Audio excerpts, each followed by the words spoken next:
Welcome back to my channel. If you're new here, my name is Deanna and I am from New Zealand going on exchange to America this year. I'm actually leaving in 3 days from now, which is pretty close. I'm pretty sure I'm finished packing, but I am up to my weight limit. There is nothing more I can fit in there, so I hope that I'm finished. It's been a crazy couple of weeks. I've actually finished working now, so I've been free for about a week, and I had my leaving party this weekend just gone, which was pretty fun. I got to see everyone one more time before I go, and because they'll all be at uni when I come back, so I probably won't get to see most of them again. But yeah, that was fun. Me and my dad went to Auckland last Thursday to get my visa. Now the only USA consulate for New Zealand is in Auckland, so if you're from New Zealand wanting to do an exchange, you do have to go up to Auckland to get your visa, and the whole process takes about an hour and a half. You have to buy your visa online and then book an appointment, and then mine was for 9 o'clock in the morning, so I had to get up at 4:30 in the morning and we left at 5 to drive to Auckland. I got there at about 8:45, and then I went in and they take you through a security thing. You can't have any metal, you can't have your phones or anything on you, and you go in and you line up to get your passport processed, and that line only took about 5 minutes for me to get through. And then you have to go onto the other side of the room and you sit down, and I waited about an hour for my name to be called up to this little interview booth, and then they asked me 3 questions, like what school are you going to in America, why are you going to America, and are you excited?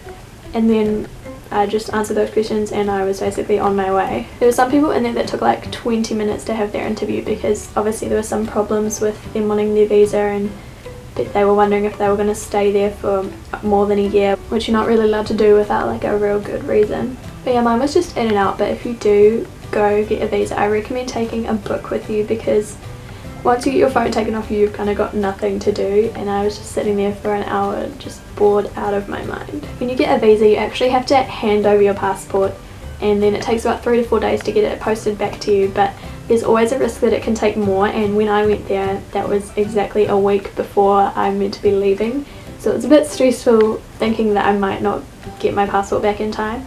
But I ended up getting it back this Monday just gone, so only 4 days after, so it was really good. You also have to take all your forms with you and the receipt that you got when you purchase your visa online, and you also have to take a self-addressed courier bag for them to post your passport back to you.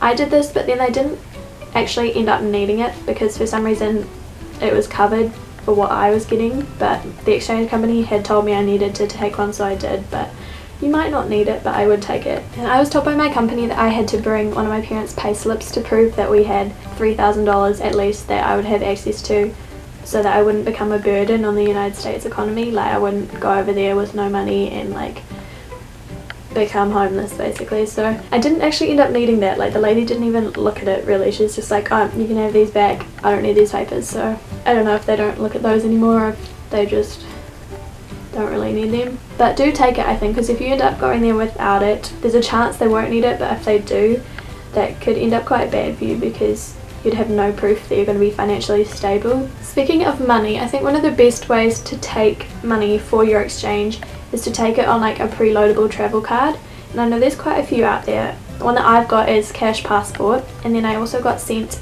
an Airpoints one when I signed up for Airpoints, so it's just a MasterCard preloadable one, and that actually earns you Airpoints while you're spending your money, and you can also get Flybuys, and it has the tap and go thing, so it's quite easy to use, and you can use it like a cash passport. You just have lots of different currencies on there, and you transfer between the currencies, and whatever currency you're buying in, it automatically knows which currency to take it from. I think this is a lot better than trying to take lots of cash over, which you could lose. I'm so paranoid about taking cash. I hate having more than $20 in my wallet, because I know that if I lose that I will be devastated. But when you get a cash passport, it does come with 2 cards, and it's better to keep one at home in your suitcase or something, so then if you do lose one, then you can use your other one and you can cancel the primary card. The only downside with Cash Passport, and that's why I'm not using it, is because it does take 3 working days to load your money on, and that could be a bit hard if you're suddenly run out of money and then you need more, and then you have to wait another 3 days. Another good thing to have would be a debit card. I'm taking my New Zealand debit card as a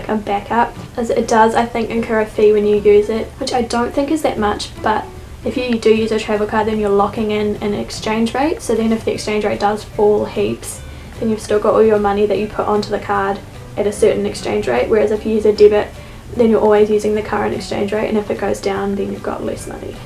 I just got my last injection last week, so I'm now completely immunised, because that is one thing when you go to the United States, you have to have all your injections to be able to go to school. And in New Zealand that's not the case. I had to have 3 injections, which wasn't too bad. I was pretty lucky that I had gotten immunised when I was a kid, so that I didn't have to get like 20 injections. And they are really expensive when you're a teenager. I think it costs like $300 just for those 3 injections, but when you're a baby you get them for free. So it's definitely another thing to think about, because they do cost quite a bit. A thing that was really hard for me for packing was I wanted to take all these things that I knew I would use over there and that I would have to buy over there but I had here, so I wanted to take them with me and not have to spend money on them there. But then because I was taking like 10 kgs of consumables like host family gifts and like New Zealand food and all this stuff, I was taking quite a lot of that in weight. I actually ran out of weight allowance to put these things in, so I had to go through it all, taking out all these things that I wanted to take and I knew I'd use but I could just buy over there. And one of those things was this book. I wanted this for school because it's got lots of pages, lots of dividers and stuff, but it is really heavy and I don't need it, and I didn't want to purchase another one over there, but I'm going to have to because I have run out of weight. But it's just things like these that you don't need to take with you, because you can buy them over there for probably really cheap, but I know that I didn't want to waste money on things I already had if I could bring it over, but unfortunately I can't fit it in my bag, so I've had to make sacrifices. When I first started packing, I never thought I would go over my weight limit, so I was like taking all these products that I knew I'd use up and I wouldn't have to bring back because they'd be all used up by the time I was coming back.